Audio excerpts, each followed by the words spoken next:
Oke. Sip, udah. Monggo Mas Faris silahkan. Oke, Assalamualaikum warahmatullahi wabarakatuh. Waalaikumsalam warahmatullahi wabarakatuh. Gimana kabarnya teman-teman? Sehat semua ya? Sehat semua. Oke, ini sebelumnya saya minta maaf dulu kalau agak sedikit rame, saya di depan rumah. Jadi kalau misalkan ada yang merasa keganggu, mohon maaf ya. Dan sebelum Ya. itu saya perkenalkan diri terlebih dahulu. Saya Faris Noval. Di sini saya dari Pintrako Sekuritas. Kebetulan dulu kerabat dekatnya Mas Renaldi juga di sini. Kita sama-sama belajar bareng dulu di KSPM Wali Songo ya, khususnya di UIN Wali Songo. Jadi kita belajar bareng sama Mas Re. Jadi Samsul juga tuh.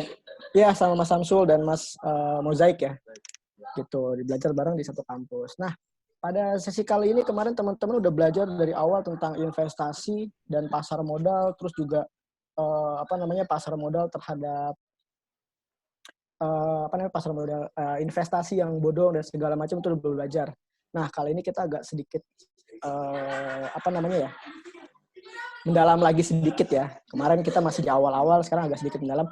Intinya sama tentang pasar modal, cuma lebih ke syariahnya seperti itu. Nah, pada sesi kali ini mungkin nanti kita akan sedikit ngebuka tentang fatwa DSN MUI, terus juga kita sedikit perkenalan tentang pasar modal syariah itu sebenarnya seperti apa.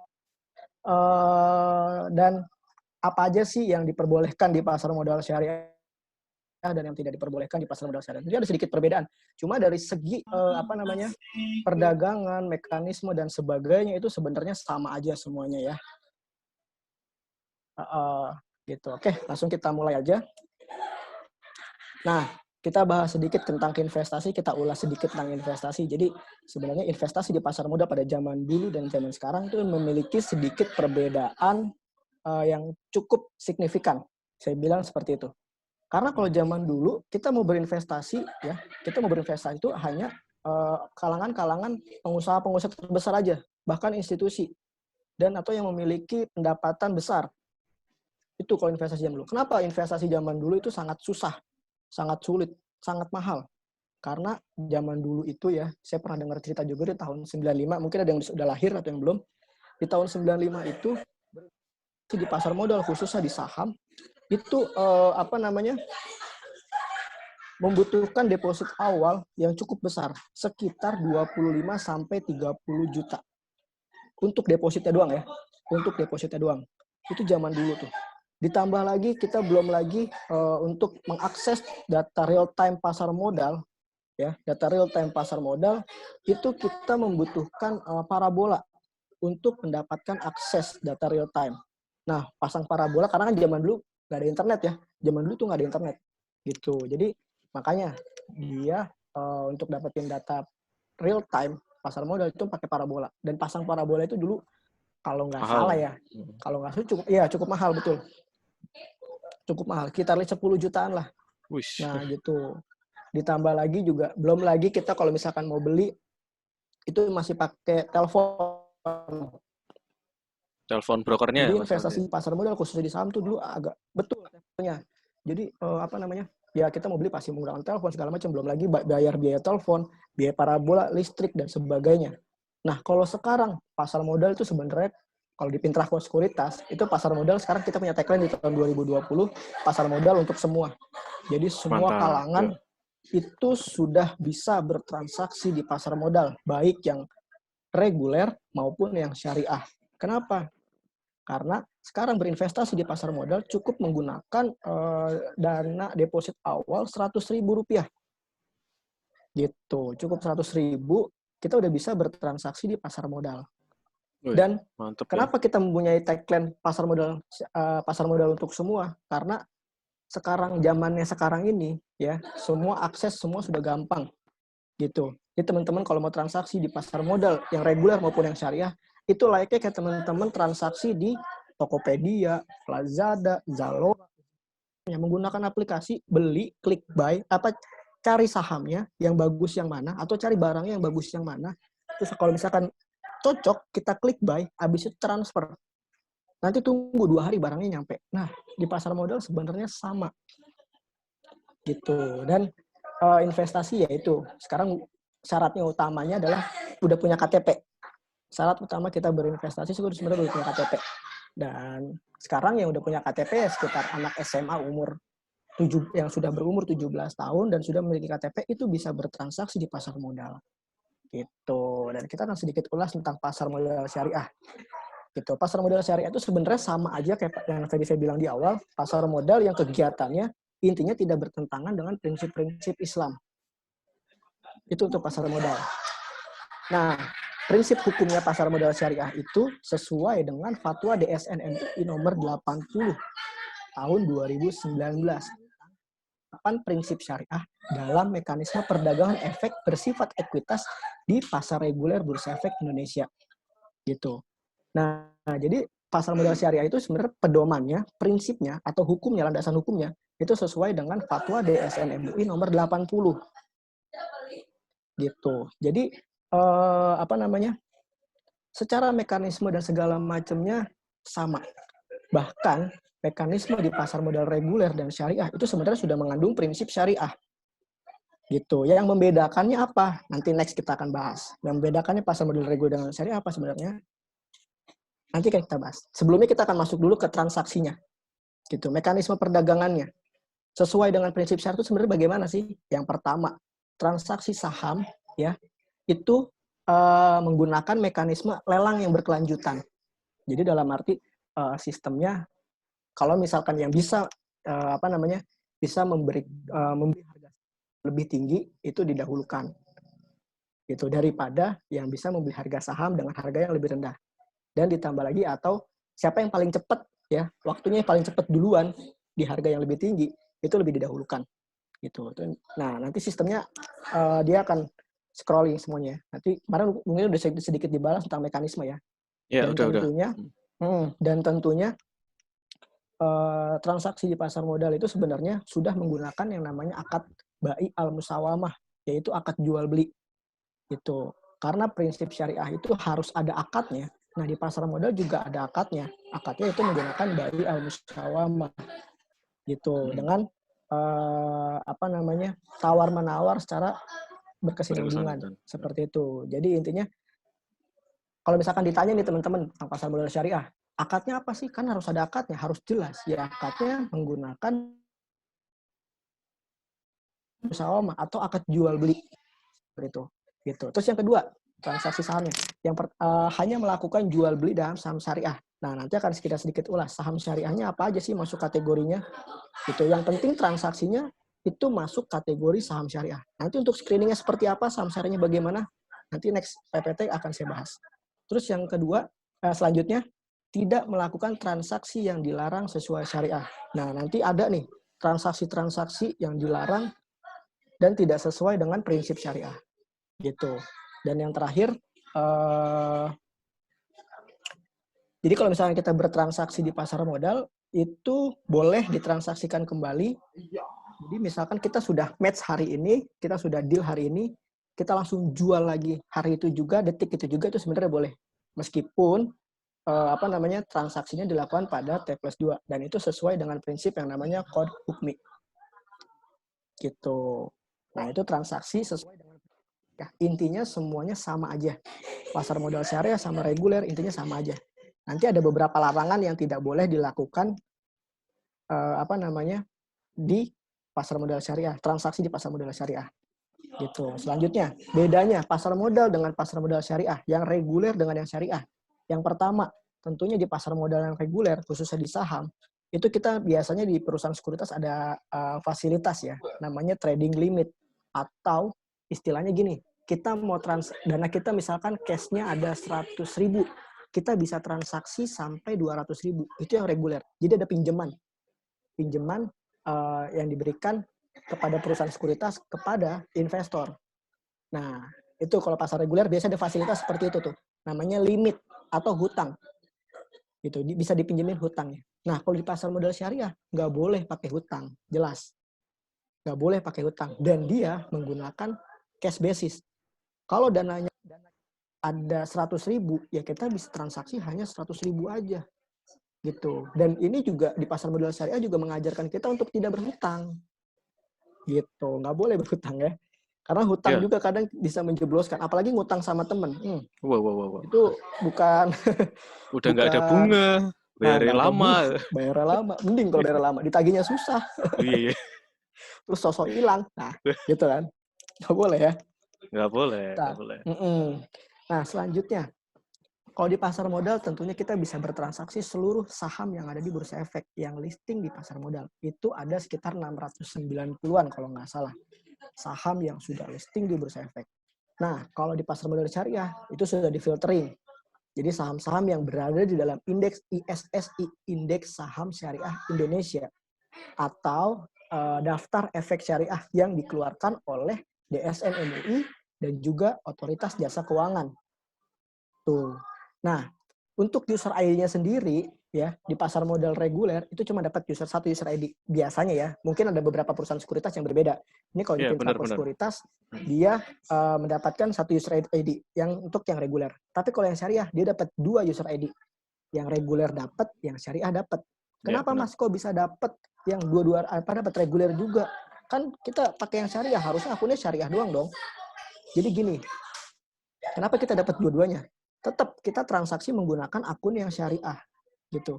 Dan saham-sahamnya di sistem, biasa di SOTS, Sistem Online Trading Syariah, itu sudah terfiltering. Jadi udah otomatis di sistemnya dia saham-saham yang terdaftar di daftar efek syariah aja.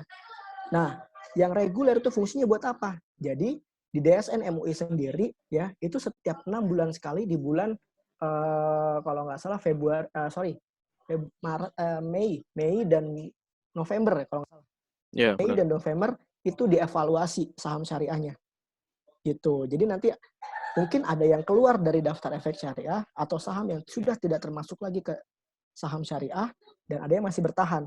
Nah, kalau misalkan kita membeli saham yang tiba-tiba pas pada saat evaluasi, saham yang kita beli itu keluar dari daftar efek syariah, otomatis di portofolio kita langsung di-kick. Lah, Mas, terus gimana dong? Saham saya hilang dong, duitnya saya hilang dong. Enggak hilang. Akunnya, sahamnya itu otomatis di sistem SOTS akan pindah ke yang syariah. Gitu. Ke yang Ke reguler. yang reguler ya, yang biasa berarti. Betul, yang reguler dan dia itu reguler itu fungsinya hanya untuk menjual saham saja. Menjual saham yang keluar dari daftar efek syariah. Oh, Gitu. iya, Jadi iya, kalau iya. misalkan teman-teman, oke gue bikin syariah aja deh, punya 2 akun, syariah sama reguler. Yang syariah buat saham syariah, yang reguler saham-saham yang nggak masuk ke daftar efek syariah. Gitu. Tapi nggak bisa. Oke. Teman-teman bisa buka, tapi nggak bisa buat beli. Karena di sistemnya di SOTS itu hanya untuk menjual saja. Gitu ya. Ya, Nah, ya, ya. bedanya di situ nanti pasar modal syariah. Nah, kalau mau tanya-tanya tanya dulu ya. Nanti setelah materi ini kita akan ulas. Ya. Oke. Nah, kita masuk ke transaksi saham yang dilarang. Nah, transaksi saham yang dilarang itu sebenarnya ada tadlis, tagrir, najisi, iktikar, gasisi, gaban fasi, dan sebagainya macamnya. Nah, penerapan itu seperti apa? Nah, kalau di tadlis sendiri itu ada yang namanya front running. Atau bisa dibilang kita transaksi lebih dulu daripada berita yang sudah ada. Nah, untuk pengertian-pengertian ini sebenarnya kita ada ya. Nanti teman-teman bisa download di Fatwa DSN MUI. Ya, itu nanti dijelasin di fatwanya, pengertian-pengertian dan segala macamnya. Cuma intinya nanti di sini. Itu ada pump and dump ya memang menggunakan bahasa Inggris ya. Cuma nanti pengertiannya itu ada kok di Fatwa DSN MUI nomor 80. Itu dijelasin semuanya. Nanti teman-teman bisa searching atau nanti pas setelah Nanti sesi ini kita browsing bareng-bareng ya. carikan nanti ya. Oke, siap. Nah, yang terakhir ada riba juga, bayar madum, short selling tuh nggak boleh, insider trading tuh juga nggak boleh, segala macam-macam pengertiannya kita bahas. Nah, selanjutnya, bagaimana cara memilih yang masuk ke dalam kategori syariah? DSN MUI dan OJK bekerja sama untuk menentukan saham-saham syariah. Nah, yang pertama ada 3 screening ya. Ada 3 screening yang dilakukan DSN MUI dan OJK. Yang pertama, dia memperhatikan dulu jenis usahanya atau kegiatan usahanya yang yang tidak jenis usahanya yang tidak sesuai prinsip syariah itu otomatis di-kick. Jadi sebenarnya usahanya ya sesuai dengan prinsip syariah, di mana kita ketahui saham-saham produk-produknya atau bisnisnya sendiri itu dengan apa namanya kayak tidak menjual barang-barang haram, contohnya kayak minuman keras otomatis. Nah di pasar modal tuh ada tuh emiten yang menjual minuman keras namanya Ada. MLBI, multi bintang. Nah itu otomatis di-kick karena dari awal ya Delta jenis Jakarta usahanya juga ya, Mas? iya dia jenis usahanya udah tidak sesuai dengan prinsip syariah gitu. Dari jenis usahanya udah tidak sesuai, otomatis di-kick. Nah, nanti beberapa ada yang saring. Nah, terus kayak perbankan, Bank BRI, Bank BM, Bank Mandiri, Bank BCA itu nggak masuk gitu. Karena sesuai dengan regulasi yang dikeluarkan oleh DSN MUI, perbankan konvensional sudah termasuk ke bagian mekanisme riba ya, ada ribanya, mungkin seperti itu ya. Nah itu otomatis dia di-kick. Tapi ini yang menggunakan konteks riba ini sendiri yang nentuin DSN MUI ya, bukan saya, bukan segala macam. Jadi kita pedomannya menggunakan sesuai dengan pedoman. Iya gitu. Jadi perbankan segala macam tuh udah nggak boleh. Rokok juga nggak masuk. Gitu. Rokok udah nggak masuk ke saham syariah. Nah itu screening yang pertama. Nanti batu beberapa seleksi lagi. Kemudian diseleksi lagi. Dilihat dari laporan keuangannya. Ya, dari pertama dilihat dari bisnis usahanya. Kalau bisnis usahanya udah sesuai dengan prinsip syariah, oke. Dilanjutkan ke screening yang kedua. Di mana rasio utang berbasis bunganya itu tidak boleh persen dari aset yang dimiliki. Gitu. Hutang berbasis bunganya nggak boleh lebih dari itu. Jadi istilahnya hutangnya itu nggak boleh lebih dari 45%. Dan ini menjadi salah satu, kalau misalnya saya bilang, saham syariah itu sendiri, ya hutang-hutangnya pasti nggak bakal lebih dari 50% dari asetnya. Gitu. Jadi enak banget kan saham syariah kan. Jadi teman-teman nggak perlu khawatir. Kalau misalkan di reguler kan itu agak kelihatan semua ya, bisa betul. Kelihatan semua. Itu. Nah kalau di syariah itu nanti Udah dipilih-pilih. Udah dipilih. Dan tentunya hutangnya nggak bakal lebih dari asetnya. Nggak bakal lebih 45% dari asetnya. Jadi salah satu keunggulan di syariah itu di sini. Terus yang kedua, pendapatan non halal itu nggak boleh lebih dari 10% dari total pendapatan terhadap total pendapatan gitu. Jadi betapa istilahnya kalau menurut saya keunggulan dari saham syariah itu sendiri atau transaksi saham syariah itu sendiri, itu dia hutangnya pasti nggak bakal lebih dari 45% gitu. Jadi salah satu yang paling asik ya, tanpa repot-repot kita seleksi hutangnya bagaimana nih, hutangnya bagus nggak nih transaksi saham-saham gini. Nah kalau saham-saham syariah tuh otomatis seperti itu, udah bagus lah laporan keuangan dari segi hutang dulu ya. Kalau laba nanti mengikuti gitu. Kalau perusahaannya bisa mendapatkan pendapatan yang lebih besar, nah labanya juga otomatis lebih besar dong. Benar banget. Nah selanjutnya, nah di dalam pasar modal syariah juga ada namanya indeks. Nah jadi nanti kalau misalkan teman-teman sudah buka akun segala macamnya, nanti bisa di screening tuh saham-saham yang masuk daftar efek syariah bagaimana. Nah nanti ada yang namanya indeks ISSI, indeks saham syariah Indonesia gitu ya. Dan itu sudah yang melakukan itu ya itu tadi saya bilang DSN MUI dan OJK, dan akan direview di bulan Mei dan November setiap 6 bulan sekali, direview terus. Nih perusahaannya gimana nih, hutangnya masih aman nggak nih, gitu, penjualannya masih oke nggak nih, atau penjualannya produknya masih dibilang halal nggak nih, gitu. Nah selanjutnya ada lagi nih, kita persempit lagi, namanya JII 70 atau Jakarta Islamic Index 70. Ini adalah 70 perusahaan ya yang paling sering ditransaksikan. Gitu, 70 perusahaan. Dan kita persempit lagi, ada 30 perusahaan. Atau JII doang ya, tanpa 70. JII doang, Jakarta Islamic Index, itu ada 30 perusahaan yang paling sering ditransaksikan. Ibaratnya kalau yang reguler, itu kalau indeks masuknya ke LQ45. Nah, LQ45 temannya ini JII, kalau yang di syariah. Gitu. Kalau IHSG, temannya ini ISSI. Gitu. Ya. Oke. Oke, itu dia indeksnya. Terus selanjutnya, nah ini paling sebenarnya saham itu judi nggak sih? Apa saham itu sebenarnya forex nggak sih? Kadang orang masih suka berpikir seperti itu. Iya. Ribet nggak sih? Pasar modal itu mahal banget nggak sih? Apa terlalu menyita waktu? Dan yang paling penting, haram nggak sih? Wih. Nah, itu yang kadang stigma yang memang masih sampai saat ini apa ya? Yang Masih perlu kita mencuat. luruskan ya. Bukan luruskan, yang perlu kita Betul. kasih pengetahuan ya Mas Informasi Faris ya, ya. kasih Informasi. informasi terkait itu. Sebenarnya saham bukan judi. Kalau saya bilang, saham tuh bukan judi. Kenapa bisa bilang bukan judi? Ya karena ya kita transaksikan jelas. Barangnya ada, ya kan? Kalau judi itu kan ibaratnya gini, teman-teman datang ya ke meja misalkan, ke meja terus teman-teman lihat dadunya dikocok. Habis itu yang duduk di meja tuh di pinggir-pinggirnya ada tebak-tebakan, dadu berapa yang akan keluar? Nah, ada salah satu yang menang. Oke, tebakan saya benar. Ternyata dadu 6 yang keluar. Dia yang menang, yang lainnya kalah, merasa terugikan. Nah, itu yang dibilang judi. Tebak-tebakan ya. Tebak-tebakan itu yang dibilang judi. Di pasar modal, tentunya ada sih yang masih menganut prinsip perdagangan tebak-tebakan. Itu masih ada. Iya, masih ada. Gitu. Nah, itu yang dibilang judi.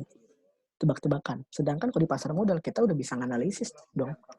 Ya kan? Kita bisa cari tahu. Jangan tebak-tebakan. Kita cari tahu perusahaannya bener nggak nih? Ada nggak perusahaannya? Yang kita investasikan ada nggak? Itu. Nah, kan pasar modal udah beda. Sebenarnya yang menjadikan judi itu sendiri bukan pasar modalnya, bukan medianya. Dadu memang bukan judi. Yang membuat kita judi itu pribadi kita sendiri. Diri kita yang menganggap pasar modal itu sebagai judi, sebagai tempat bermain. Nah, itu yang salah sebenarnya konteksnya. Dari mindset Mas Faris ya. Betul, dari mindset. Dan sebenarnya forex sama saham itu sebenarnya sama nggak sih, Kak?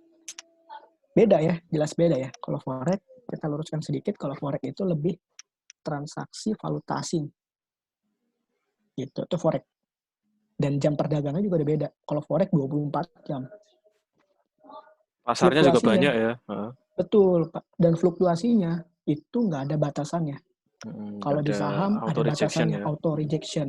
Mungkin kemarin udah sedikit diulas ya tentang auto Udah dibahas rejection ya. kemarin. Ya. Nah, kalau di forex nggak ada. Ribet nggak sih? Nggak ribet. Kayak ibaratnya saya bilang tadi di awal, teman-teman transaksi di pasar modal itu kayak teman-teman beli barang di Tokopedia, Lazada, Zalora, gitu menggunakan aplikasi. Kalau terus teman-teman screening, cari barangnya yang cocok apa, ya kan? Barang yang pengen kita beli apa, terus kita informasi detailnya. Kira-kira barangnya ini bagus nggak ya? Dia pakai bahannya apa sih kalau misalkan mau beli baju? Terus jahitannya seperti apa? Sablonnya bagaimana? Nah, dari segi harga sama nggak nih kualitasnya? Kualitas barang dengan harganya. Gitu dong. Pasti kalau mau beli belanja online seperti itu dong. Nah, sama aja di pasar modal juga gitu. Teman-teman nanti screening lewat aplikasi. Gitu. Lihat nanti laporan keuangannya, detailnya. Kalau di Tokopedia description ya. Kalau di saham laporan keuangannya, informasinya. Gitu. Jadi simpel gitu. Dan juga kalau misalkan di Tokopedia, kita tentunya lihat rating si penjualnya dong. Iya, benar ya. Ratingnya, kalau ratingnya semakin bagus, salesnya semakin banyak, berarti penjualnya terpercaya, banyak yang beli. Nah, kalau di saham, kita bisa lihat manajemennya. Siapa aja tuh direksinya? Bagus nggak dia ngejalanin bisnisnya? Kasus nggak? Gitu. Jadi, semua dalam satu aplikasi, itu teman-teman udah bisa bertransaksi gitu. Intinya, pasar modal itu sendiri sama semuanya. Pasar modal syariah. Cuma bedakan itu tadi, objeknya, sahamnya. Yang membedakan di situ. Dari segi mekanisme dan sebagainya sama semuanya. Nah, mahal nggak sih? Enggak dong. Teman-teman dengan menggunakan uang 100.000, mungkin di sini ada salah satu Mas Priyo yang masih mahasiswa, ya kan? Udah buka akun mungkin, ya. Dengan menggunakan uang 100.000, ya menurut saya 100.000 di zaman sekarang ini udah cukup mudah ya. Karena kalau kita lihat jajan sehari aja itu 100.000 bisa habis. Heeh. Alangkah baiknya uang jajan 100.000 itu kita alokasikan ke investasi. Benar. Tuh.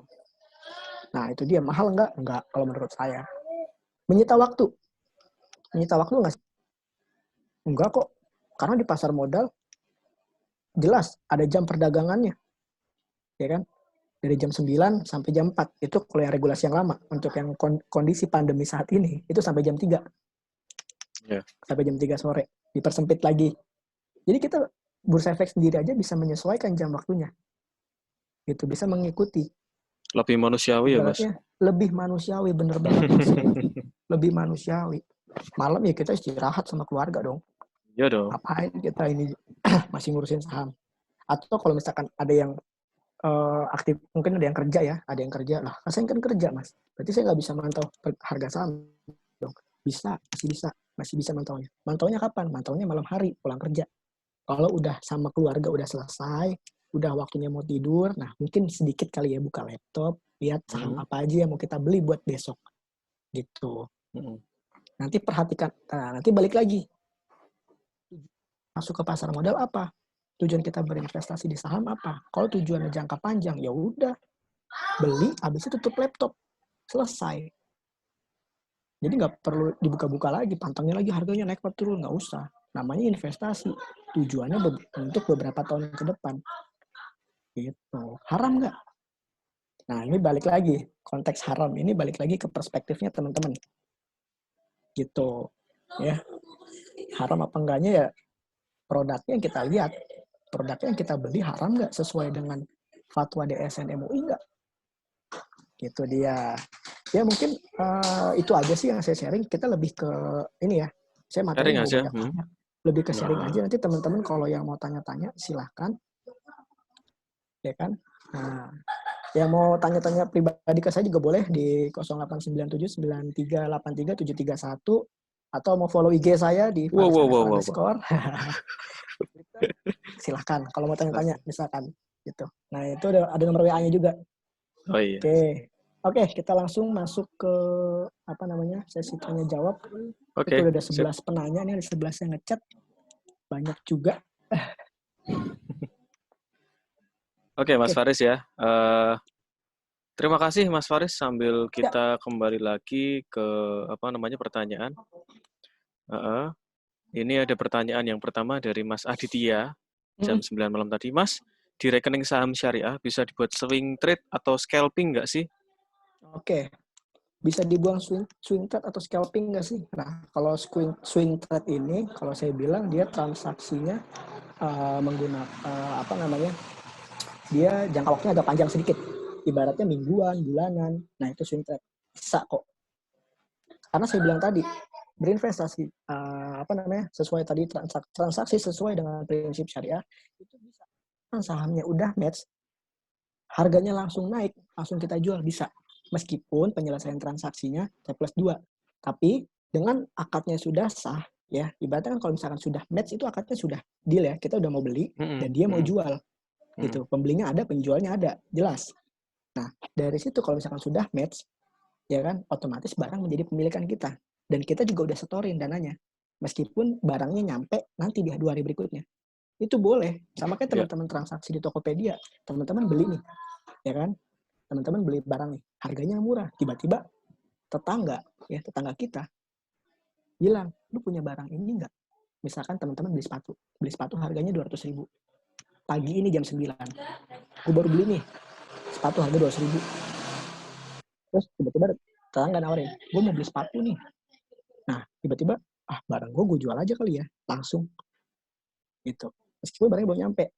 Nah, itu bisa. Gitu.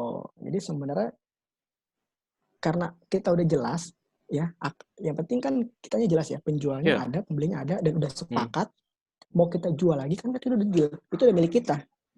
Gitu, barang udah milik kita. Mau kita langsung jual lagi, boleh aja, sah-sah aja.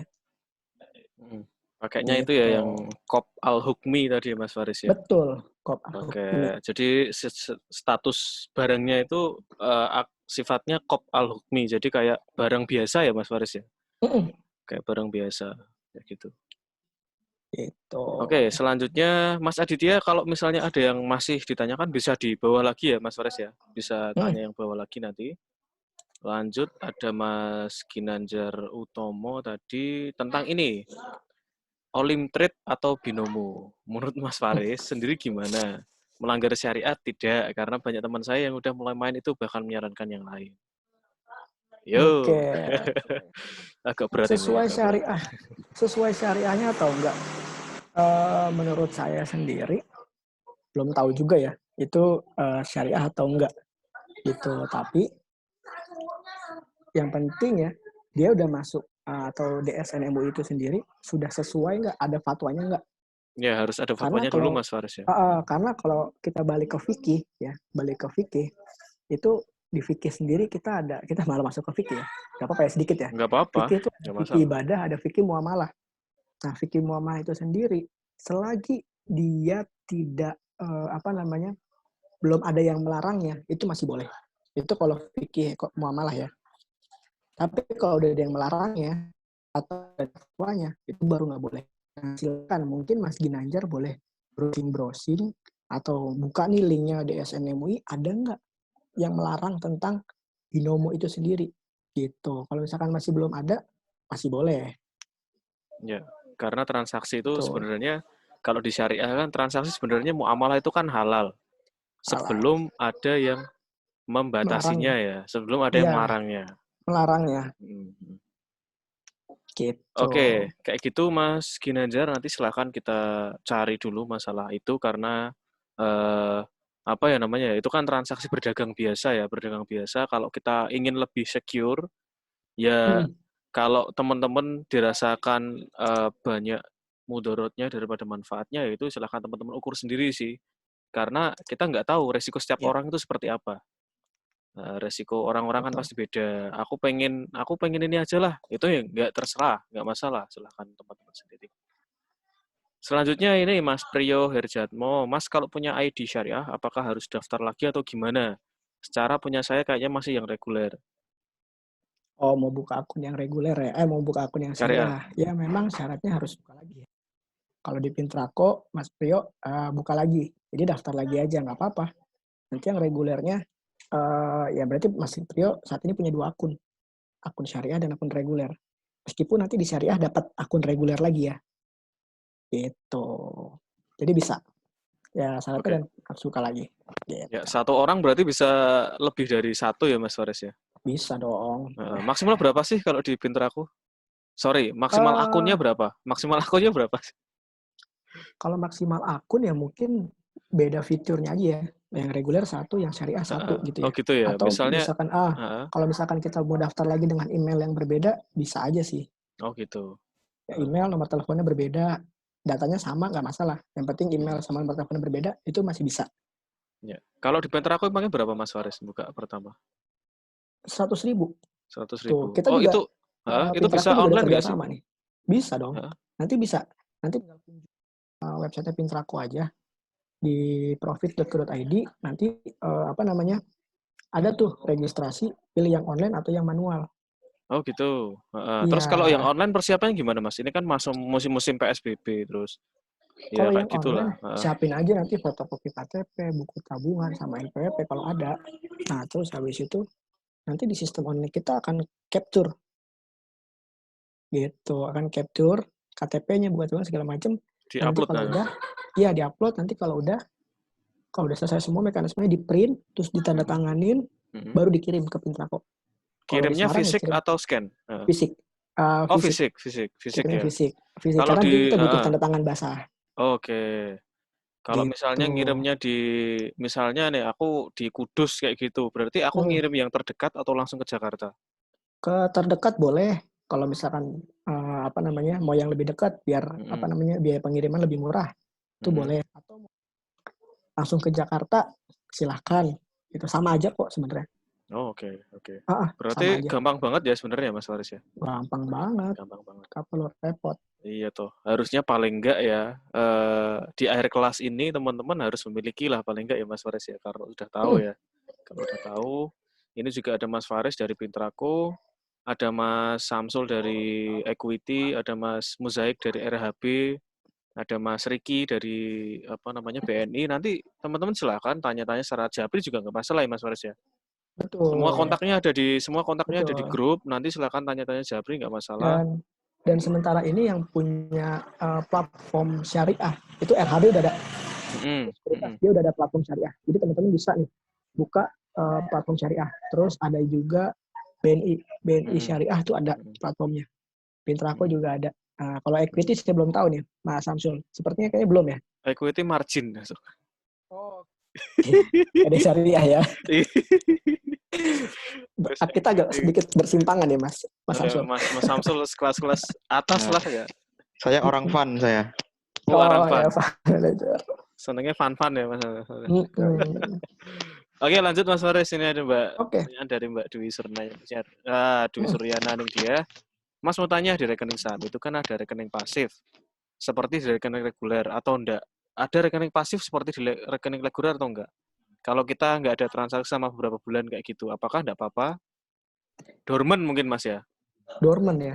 Yang penting Mbak Dewi kalau misalkan habis buka account itu deposit dulu aja. Habis itu mau nggak misalkan lagi malas ya buka akun ya, lagi malas segala macam, mungkin ada kesibukan yang lainnya, itu nggak masalah sih. Paling selama 3 bulan kalau di Pintrako itu akunnya kita suspend dulu demi keamanan. Takutnya Mbak Dewi lupa ya kan, naruh sama pinnya gitu kan. Nah, dilihat sama orang, ditransaksi sama itu nggak boleh. Nah, tapi kalau misalkan 3 bulan Mbak Dewi nggak ada transaksi, biasanya kita suspend gitu demi keamanan ya. Nanti kalau misalkan mau transaksi lagi, udah tinggal hubungin aja ke customer service kita.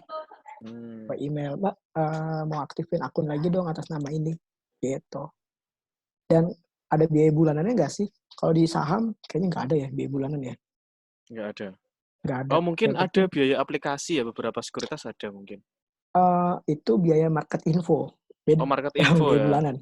Kalau biaya yang ditanyakan mungkin di sini maksud saya, kalau misalkan dana mengendap, itu ada biaya penyimpanan dana mengendapnya. Oh iya. Kalau di sekuritas atau di saham, itu nggak ada kayaknya. Nggak ada. Tapi jadi kayaknya nyimpen di sekuritas lebih baik daripada nyimpen di bank ya. Tapi ada beberapa bank juga yang tidak ada biaya bulanan. Ada loh. BNI Syariah nggak ada. Itu dia. Oke. Ya, tambahan Mas Faris mungkin yang lain. Ini sambil nunggu pertanyaan yang lain. Kalau dari kita, kita tadi saya udah janji sedikit ya akan buka fatwa DSN MUI yang bahas tentang tadlis dan segala macamnya ya. Benar. Ya. Nah, ini kita udah dapat nih, kita udah download tadi yang sesuai tadlis dan segala macamnya. Nah, ini dia nih, bentar.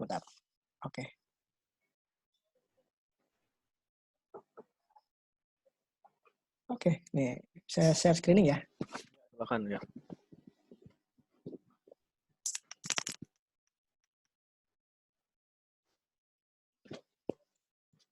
Kelihatan? Ya, oke, kelihatan. Oke, tadlis ya atau front running. Nah, ini tindakan-tindakan yang tidak masuk ke dalam transaksi atau tidak sesuai dengan prinsip syariah. Yang pertama front running, yang tadi saya bilang front running itu adalah tingkatan. Jadi transaksi yang lebih dulu atas suatu efek tertentu dan dasarnya informasinya itu nggak ada. Gitu. Yang nantinya akan mempengaruhi pergerakan harga pasar. Jadi kita udah dapat informasi duluan. Ini nggak beda jauh sih sebenarnya sama insider trading ya. Yeah, gitu. Jadi insider. Istilahnya kita udah tahu nih harga sahamnya bakal mau naik. Ya kan? Dari informasi orang lain misalkan katakanlah dari Mr. X. Dia ngasih tahu ini sahamnya bakal gue beli banyak nih. Sehingga harganya bakal naik. Nah, gue masuk. Nah, itu nggak boleh di dalam prinsip syariah. Gitu. Terus yang kedua, ada yang namanya misleading information, di mana informasi yang menyesatkan. Jadi kalau misalkan ada informasi, ada orang yang bilang bahwa saham ini sahamnya bakal gue naikin nih. Ada informasi yang menyesatkan. Nah, itu tuh sebenarnya nggak boleh, sesuai dengan prinsip syariah itu nggak boleh. Gitu. Nah, sampai di sini mungkin agak sedikit memahami ya. Kalau misalnya belum memahami, boleh Nanti komentar ya chat di ya. chat room chat. Oke. Selanjutnya wash sale, pencucian uang ya, Mm. atau perdagangan semu yang tidak mengubah kepemilikan. Jadi intinya cuma buat mancing-mancing aja biar apa namanya, oh sahamnya lagi rame nih, padahal harganya segitu-segitu aja, lagi rame di perdagangan, padahal sahamnya segitu-segitu aja, nggak berubah nggak apa. Itu biasanya ada permainan-permainan seperti itu. Nah itu nggak boleh gitu.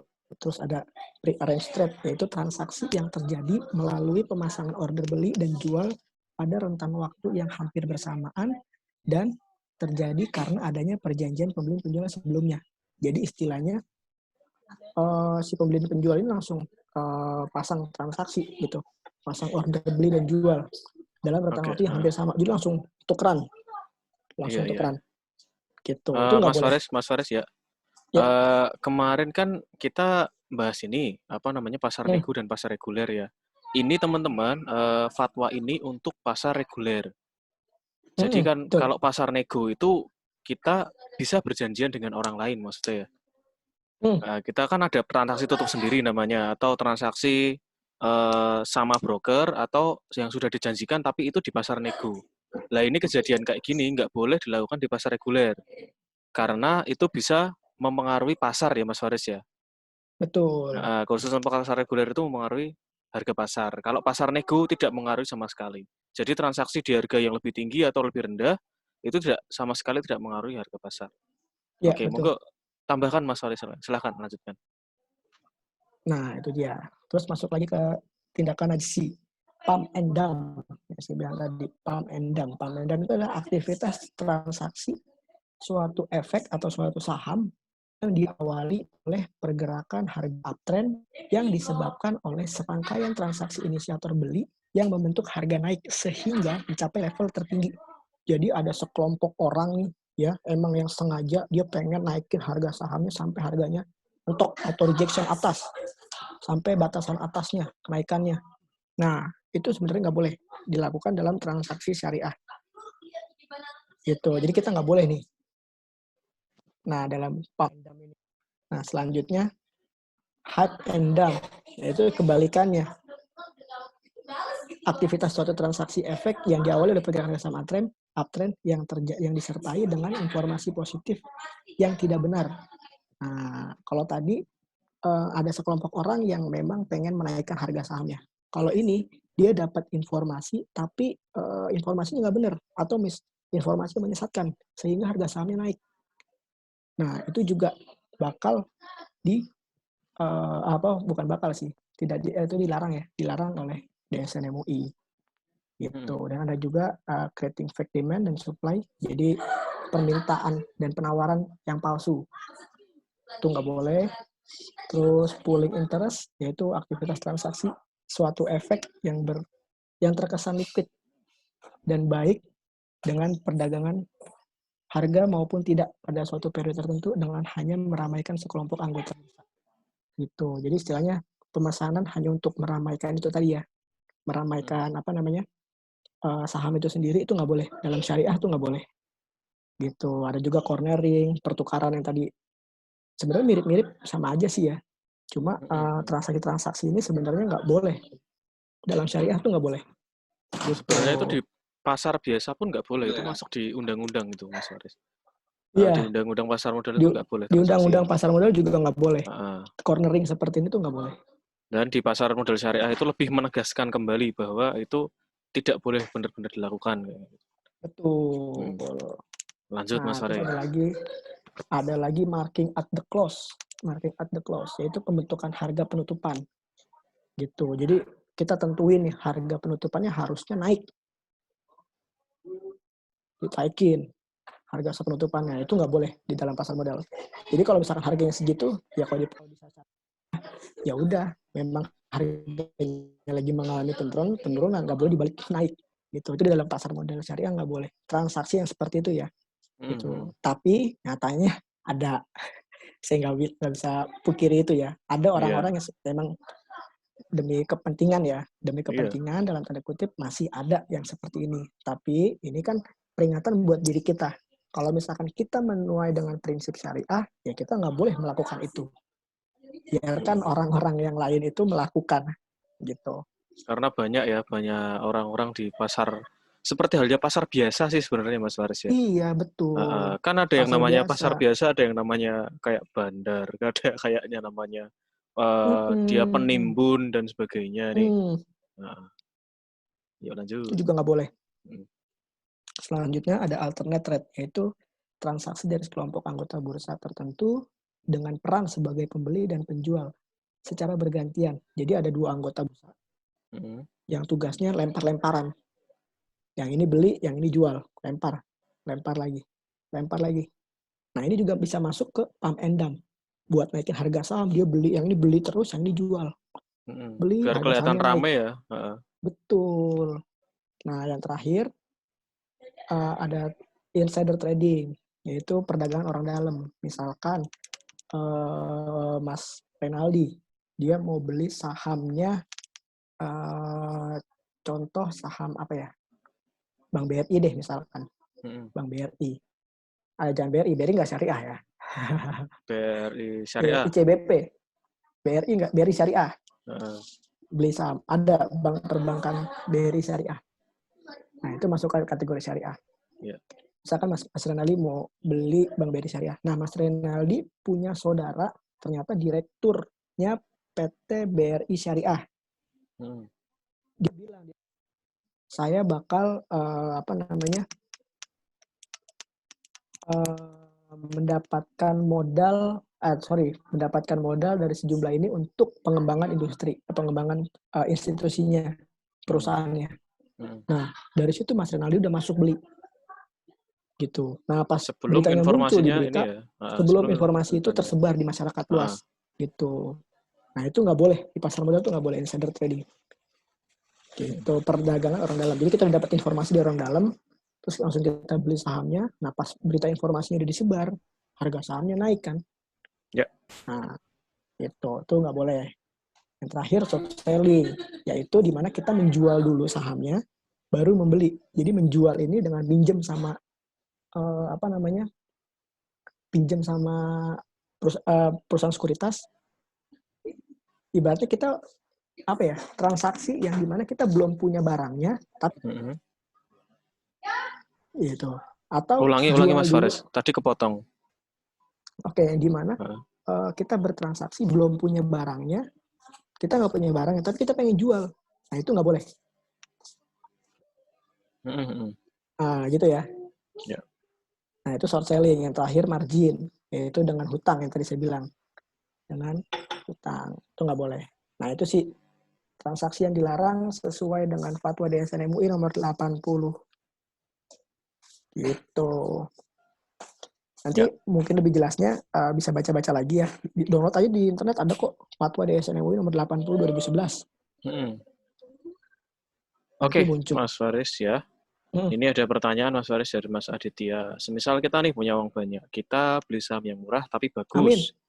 Kita langsung beli banyak tuh, tapi kita nggak sadar kalau di situ menjadi bandar. Kira-kira hukumnya gimana, Mas? Oke. Selagi ada yang jual dengan kapasitas dana yang kita milikin, itu fine-fine aja. Cuma kalau misalkan kita beli di dalam pasar modal tuh, kalau misalkan kita beli lebih dari 5%, nanti urusannya bukan di sekuritas lagi. Urusannya sama OJK juga ya. OJK, KSEI, KP. Penyelesaian transaksi agak berbeda gitu. Boleh nggak? Boleh aja kalau misalkan itu tidak melanggar syariat ya, tidak melanggar syariat atau tidak melanggar fatwa-fatwa yang tadi yang saya jelaskan. Itu. Kalau saya karena mungkin kan nambahin ini, posisinya Mas. kita punya uang banyak, cuma silakan Mas Renaldi. Saya kira sih kalau misalnya kita menjadi posisi bandar atau dan sebagainya, itu kan itu sikap ya sebenarnya. Kalau kita mau ngapa-ngapain kan, misalnya nih kita beli saham atau kita borong saham itu dengan misalnya sahamnya murah, terus kita sampai dapat di atas, misalnya saham itu beredar 1 miliar kan, teman-teman punya uang sampai teman-teman punya beli sampai 100 juta lembar misalnya. Berarti kan teman-teman sudah jadi 10, sudah punya 10%. Itu masalah nggak sih? Ya nggak masalah, teman-teman nggak masalah. Cuman masalahnya ketika teman-teman itu nanti memainkan isu, misalnya aku punya saham ini, terus teman-teman kayak nge-tweet ya, di Twitter atau di apapun atau di media massa dan sebagainya, Facebook. teman-teman Facebook buat berita yang meresahkan, dan itu nggak pasti beritanya. Misalnya, aku rencananya mau beli 100 juta saham lagi, misalnya kayak gitu. Ternyata nggak dilaksanakan. Nah, itu yang jadi masalahnya. Kayak gitu. Misalnya contoh itu di dunia ya, itu ada orang salah ngomong. Ada Elon Musk, kalau teman-teman atau Elon Musk itu pemiliknya Tesla ya, mobil Tesla, SpaceX dan sebagainya, dia itu bikin status atau nge-tweet mengenai dia akan bayar dividen atau kalau enggak buyback saham ya. Dan ternyata di situ itu gara-gara dia nge-tweet itu banyak investor-investor yang melakukan pembelian secara besar-besaran. Dari situ Elon Musk langsung dipidana. Bukan dipidana, didenda senilai 206 miliar rupiah pada waktu itu. Karena itu, Mas. Jadi kalau kita sudah punya barang yang banyak, kita nggak boleh kita harus jaga etika, kita nggak boleh nyebar informasi yang sembarangan. Terus kita harus benar-benar mematuhi apa yang itu namanya pasar modal syariah kan. Yang penting sahamnya syariah itu nggak masalah. Atau sahamnya biasa nggak masalah kalau nggak kita melanggar yang tadi ya Mas ya. Itu kan tadi sebenarnya tadi itu juga ada di Undang-Undang Nomor 8 Tahun 95. Jadi jika teman-teman melakukan itu dan terbukti, teman-teman jatuh di mata hukum. Jadi hukumannya lumayan, denda sekian miliar sampai hukuman penjara kayak gitu. Ya, kayak gitu Mas Faris. Mungkin tambahannya tadi dari Mas Faris. Ya. Oke, mungkin udah cukup ya, udah jelas banget di paparan sama Mas Rea. Kurang lebihnya seperti itu. Itu sebenarnya yang dibilang Mas Renaldi itu pemilik Tesla ya? Iya, Elon Musk ya. Tesla ya. Kita udah ngeliat bahwa udah yang reguler aja ya, itu bisa kena pidana hukum, gimana yang syariah yang udah dilarang gitu. Nah, jadi balik lagi sebenarnya ke hukumnya teman-teman. Double berarti ya, Bers? Ya, hukum satu di catatan malaikat, iya. satu di catatan di catatan negara, satu di catatan malaikat ya. Nah, itu dia. Itu. Oke, teman-teman masih ada lagi nggak? Masih sekitar masih setengah 10. Mas Faris masih kuat ya? Mas.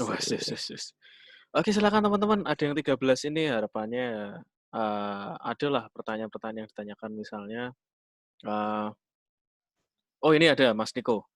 Mas Niko itu baru saja Mas Faris sebelumnya itu buka rekening saham yang reguler, terus ini dia buat rekening saham syariah. Pertanyaan kayak gini, Mas, apakah saham syariah kita boleh transaksi di pasar nego? Monggo silakan Mas Faris. Boleh. Yang penting tadi tidak sesuai dengan tidak yang sesuai dengan prinsip syariah itu boleh aja. Karena kan di pasar nego itu transaksinya kan tidak di bursa ya. Itu tidak di bursa transaksinya kalau pasar nego. Kemarin saya sudah jelaskan. Tapi di situ kan kita bertemu langsung dengan si pembelinya. Misalnya kita mau jual, kita ketemu langsung dengan pembelinya, atau sebaliknya kita mau beli, kita bertemu langsung dengan penjualnya, kan sama-sama ketemu gitu. Bedanya kalau yang di kita ketemunya secara online. Tapi kalau nego mungkin bisa by phone atau ketemu langsung kalau misalkan memang bisa diajak ketemuan seperti itu. Dan yang penting dia tidak sesuai yang penting setelah lagi transaksinya sesuai dengan prinsip syariah itu nggak ada masalah. Itu. Oke, iya. Begitu Mas Niko, ini ada pertanyaan dari Mas Adit. Monggo silakan Mas Adit karena sudah up hand, silakan raise hand.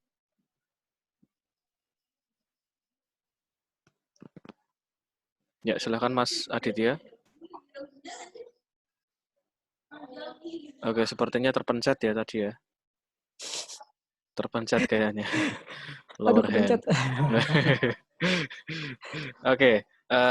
Ya Mas Niko, sepertinya kalau nego dan reguler atau di pasar tunai pun itu nggak masalah apa namanya sebatas apa ya?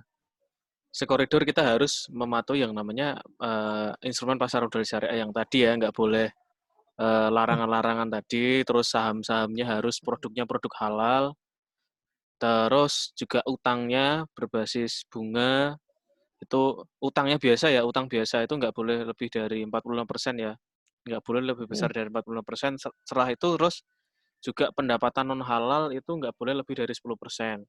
Ya. Nah, contoh nih, kemarin itu ada Mas Faris, saya pernah nemuin saham yang terdepak dari syariah gara-gara dia itu ada pendapatan non halal. Contohnya SCTV kayak gitu. Kenapa sih Mas Faris kayak gitu? Ya tentunya kan karena ini kita produk apa ya? Maksudnya gimana Mas? SCTV kenapa nih? Saya belum dapat Iya, informasi malah. oke. Itu sebenarnya tahun lama sih, 2018 atau 19 Heeh. ya. Dia ternyata pendapatan non halal itu berasal dari banyakan bank dan rokok.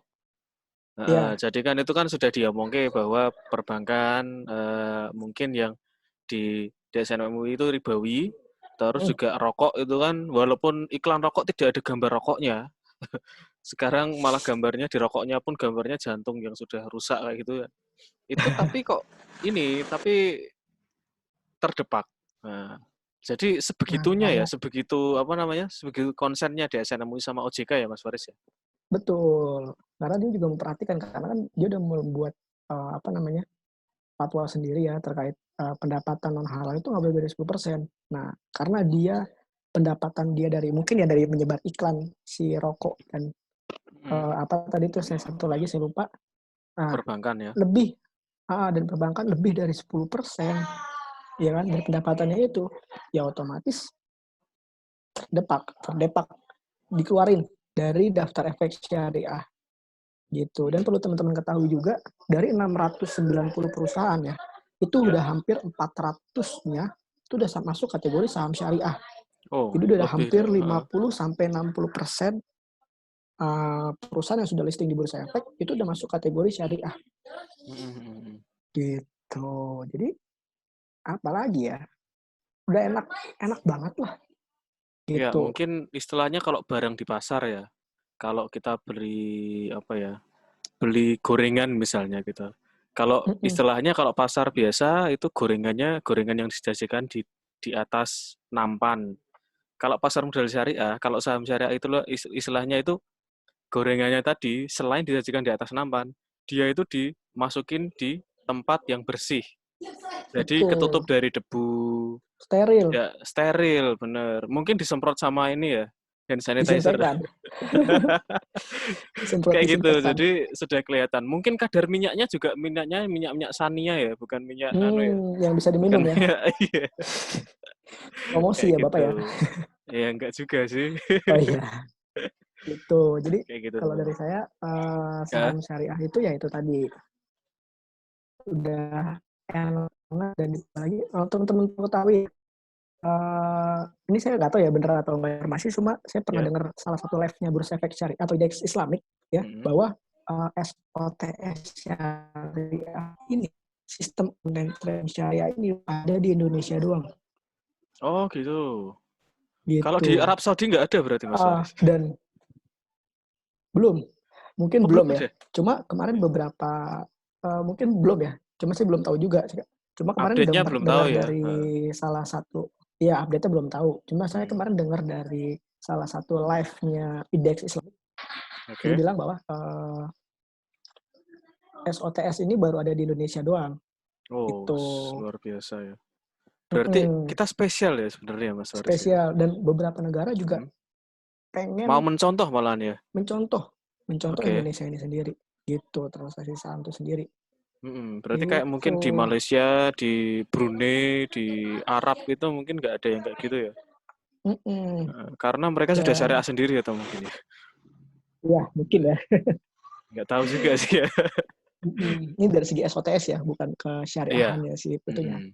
Tapi dari Ke SOTS sistem online trading yang bener-bener ini ya, bener-bener apa syariah. namanya syariah. Jadi teman-teman yang bisa dibedakan antara SOTS sistem online trading syariah dan yang reguler atau yang konvensional itu kalau ada saham syariah itu bakal dicoret ya Mas Faris ya. Sistem kita langsung dari Langsung nggak ada beberapa ya? Langsung nggak ada? langsung muncul notifikasi. Notifikasi ya? Kalau Kalau di di Pintrako kita muncul Pintrako, dalil. ya Allah. Masya Allah nggak tuh? Dalilnya Muncul gimana dalil. Mas? Jadi sesungguhnya transaksi ini tidak termasuk dalam kategori syariah, prinsip syariah seperti itu. Atau kalau misalkan kita menggunakan limit, sesungguhnya transaksi itu lebih menghalalkan jual beli daripada riba. Karena kan Wih, tambahan luar biasa gitu. ya. Kalau di Pintrako udah ada dalil lah. Jadi Luar biasa. sambil kita bertransaksi, sambil ada yang mengingetin gitu. Oh, nggak boleh transaksi di syariah gitu. Oke, luar biasa. Itu hanya Indonesia aja yang punya kayak gitu ya Mas Faris ya. Oke, teman-teman, tunggu apa lagi teman-teman? Kapan kita bisa menikmati fasilitas yang sebenarnya itu sudah disiapin hanya di Indonesia saja. Bukanya juga sudah murah. Ini mungkin yang tidak ada di luar negeri ya, karena dengan 100.000 kita sudah punya fasilitas yang lumayan, dan juga di pasar modal itu jarang sekali yang namanya transaksinya nggak sinkron. Semuanya pasti real time, teman-teman. Nggak ada yang nge-lag lah, istilahnya kayak gitu. Di Pintrako nggak nge-lag, di Indo Premier nggak nge-lag. Pintrako nggak nge-lag, di BNI nggak nge-lag, di RHB atau di Equity nggak nge-lag semuanya. Nge-lag itu maksudnya tertunda ya. Misalnya harga sahamnya sekarang 600, tahu-tahunya di sistem itu masih 550. Nah, itu kan nggak. Delay. Semua nggak delay ya. Kita semua real time seperti itu. Jadi teman-teman juga mengenai perlindungan investor juga sudah terlindungi sekali dengan adanya semua mekanisme yang ada di Bursa Efek. Ya. Jadi mungkin seperti itu teman-teman. Kita Ya. tunggu 5 menit lagi. Tunggu 5 menit dulu ya Mas Faris ya. Kalau nggak ada pertanyaan, Boleh. nanti langsung kesimpulan Mas Faris kayak gimana. Seperti itu.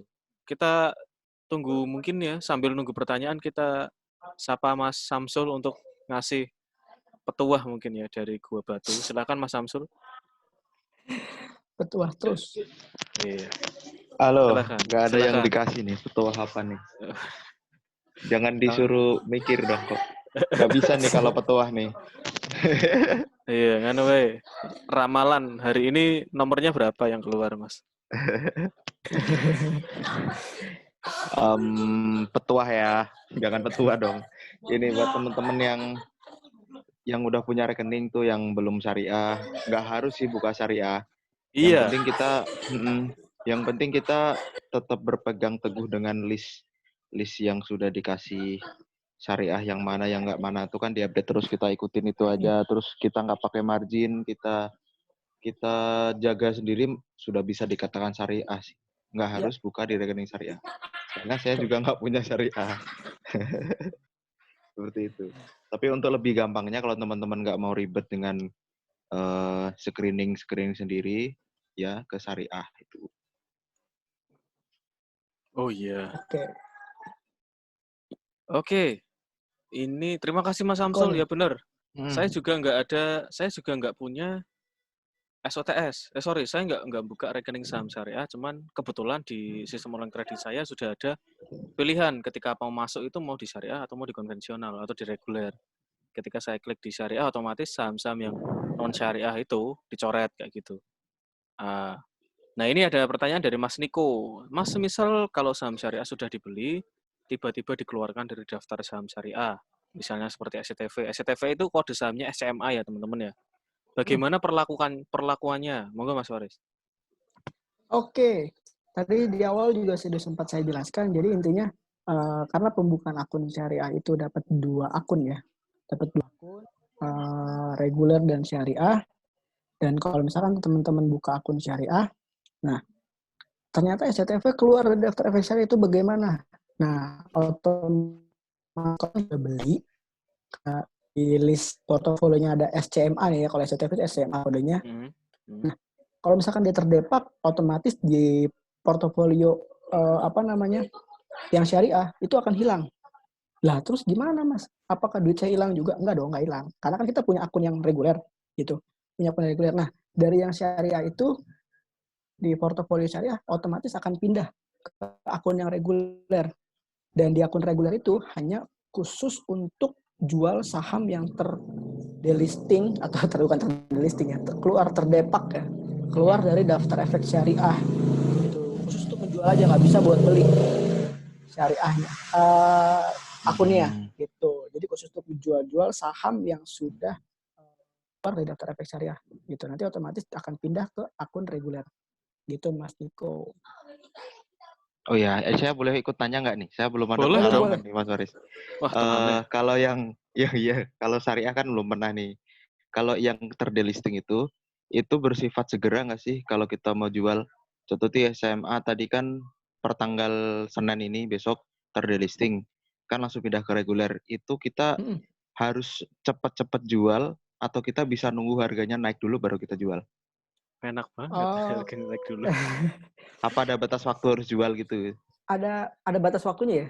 Mungkin pemahaman saya selama belajar ya, itu ada batas waktu. Itu nggak tahu regulasi yang sekarang. Kalau dulu sih ada batas waktunya, yaitu sekitar berapa lama ya, saya lupa. Pokoknya ada batas waktunya deh, coba. Berarti nggak bisa kita nunggu, oh lagi turun nih, kayaknya bentar sebulan lagi naik, kita tunggu, nggak bisa ya? Itu sepahamnya. Cuma mungkin kalau ini salah, ya mau dimaafkan ya. Iya, saya juga belum pernah soalnya sih, belum ada pengalaman di syariah. Oke, teman-teman, ini saya sudah cari daftar efek syariah ya teman-teman ya. Jadi ini bisa malah. Nah, ini saya sudah dapat dari DSN MUI atau OJK. Saya ngambil dari websitenya OJK. Ini kelihatan ya, saya share screen ya. Iya, kelihatan. Oke, ini SK-nya nomor 76 tahun 2019. Ini diambil pada efektif mulai tanggal ini teman-teman, 22 November 2019. Dan ini masih bisa dipakai. Nah, ini kan ada perusahaan-perusahaannya. Ini berdasarkan ini Mas Faris ya, sektor ya Mas Faris ya? Betul, per sektor. Pertanian, pertambangan, industri dasar kimia, terus aneka industri, terus industri barang konsumsi, properti, real estate dan bangunan, infrastruktur, utilitas, transportasi, keuangan, perdagangan jasa dan investasi, perusahaan publik, sampai sini ya, sampai 423. Jadi dari 690-an sudah sampai 423, dan lumayan teman-teman, pilihannya banyak sekali. Tapi kalau teman-teman ingin lebih baik lagi ya, sebenarnya ya kalau pilihnya ya CI 70 atau CI ya Mas Faris ya? Iya. Oke, sepertinya sudah teman-teman ya. Mungkin Mas Faris ngasih kesimpulan, bisa? Silahkan. Kesimpulan dari saya, sebenarnya pasar modal syariah, ya balik lagi ya, pasar modal syariah dan pasar modal itu sebenarnya sama aja. Yang membedakan itu ya tadi perilakunya ya. Memperlakukan saham itu sendiri bagaimana. Dan juga mungkin ada beberapa screening yang dilakukan oleh DSN MUI terkait yang masuk kategori saham syariah. Ya itu tadi sudah dipaparkan juga sama Mas Renaldi. Saham-sahamnya apa aja, per sektor dan segala macamnya. Itu yang paling penting. Mau kita buka di akun reguler atau syariah, itu sebenarnya kalau misalnya kita udah menerapkan prinsip syariah itu sendiri, perdagangan perdagangan pasar modal itu sendiri sesuai dengan prinsip syariah, itu sudah melakukan pasar modal syariah sendiri gitu. Tapi kalau dengan adanya platform SOTS atau sistem online trading syariah itu sendiri, itu sebenarnya hanya untuk memudahkan investor syariah yang pengen bertransaksi di pasar modal syariah, agar mungkin ya, karena kalau di reguler kan kita bisa akses semuanya gitu. Mungkin kita agak sedikit lupa, oh ternyata saham ini sudah masuk ke kategori syariah, atau ini sahamnya sudah tidak masuk ke kategori syariah. Kalau di reguler kan kita nggak bisa bedakan. Tapi kalau misalkan di SOTS sendiri kita bisa, sistem kita langsung otomatis ngeblok gitu. Jadi yang membedakan di situ. Terus dari segi akun dan segala macamnya, nah itu segala macamnya itu di sistem online trading syariah itu hanya untuk memudahkan aja. Cuma perilaku kita dalam bertransaksi syariah, nah itu balik lagi ke perilaku kita ya. Nah, kalau mau ingin menerapkan prinsip syariah itu sendiri, gitu aja sih yang penting. Dari saya, jangan takut buat mencoba. Jangan takut. Kalau misalkan pengen kepo banget, pengen akun SOTS syariah itu seperti apa sih? Buka dulu aja nggak apa-apa kok. Ya kan? Nanti Buka kita bisa dulu diskusi aja. lagi ya. Nanti kalau misalkan ada yang nggak tahu segala macamnya, mas ini kok kayak gini, segala macam tuh boleh ditanyain. Buka dulu aja buat pembelajaran ya, bukan saya menganjurkan teman-teman wajib buka akun syariah biar kita sesuai dengan prinsip syariah. Nggak juga gitu ya. Tapi kalau misalkan teman-teman pengen tahu bedanya syariah reguler seperti apa, sistem online tradingnya, buka aja sih kalau menurut saya gitu. Oh iya, sebenarnya Mas Faris, ini kita ada utang. Jawab pertanyaan yang ada di grup. Oh iya. Dari Mas Ginanjar Utomo kemarin ya, ini. Saat ingin invest saham, pasti yang diinginkan mendapat dividen atau keuntungan dari saham tersebut. Nah, pertanyaannya adalah, benar tidak cara berpikir tersebut? Kalau misalnya salah, bagaimana seharusnya? Dan juga seberapa pentingkah sih invest saham untuk masa depan kita? Sekian pertanyaan saya. Oke. Saya awalnya dari yang belakang dulu ya. Seberapa penting investasi saham untuk kita? Nah, namanya investasi tentunya kita memiliki tujuan ya. Memiliki maksud di masa yang akan datang. Pengen apa, kita pengen ngapain, segala macam. Nah itu, kita balik lagi ke pertama, tujuan. Tujuan kita berinvestasi apa? Kalau misalkan kita nggak punya tujuan, buat apa kita investasi? Gitu. Tapi kalau misalkan tujuan kita berinvestasi itu pengen misalkan mungkin ya Mas Ginanjar pengen hari tuanya yang lebih tenang segala macam. Nah itu boleh tujuan kita berinvestasi gitu. Nah jadi seberapa pentingnya balik lagi ke tujuannya Mas Ginanjar gitu. Tujuannya sebenarnya buat apa? Kalau misalkan tujuannya sudah jelas segala macam, nah kita mau berinvestasi di manapun, baik itu saham, obligasi, reksadana, deposito, terus rumah atau properti, emas, segala macam, itu silakan. Yang penting Mas Ginanjar kalau misalkan ingin berinvestasi, kenali dulu profil resikonya Mas Ginanjar. Nah, saya tipikal orang yang memang suka ngambil resiko. Kalau suka ngambil resiko, ya silakan boleh masuk ke pasar modal. Tapi kalau tipikal orang yang saya takut dengan resiko, saya pengen yang cari aman-aman aja investasinya, ya boleh pilih ke investasi obligasi yang lebih aman. Terus ada lagi deposito.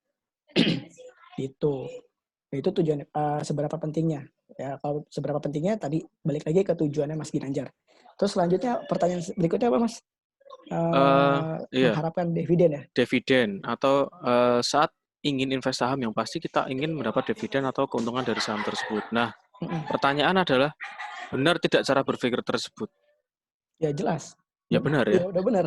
Ya, udah benar. Tujuan kita berinvestasi itu tentunya mengharapkan keuntungan ya. Kalau kita berinvestasi nggak untung, bukan investasi namanya Mas Ginanjar. Sodako. Ya? Betul. Namanya sodako. Jadi kalau misalkan kita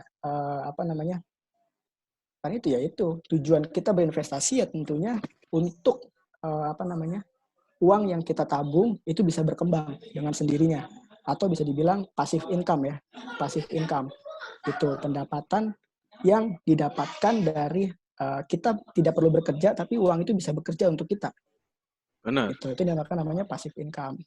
Gitu. Jadi misalkan Mas Ginanjar kerja segala macam, uangnya sisanya ditabungin. Kalau ditabungin aja mungkin yang akan didapat ya uang gitu aja. Tapi kalau misalkan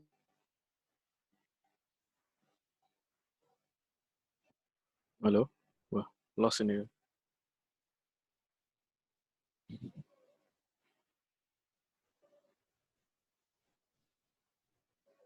Tes.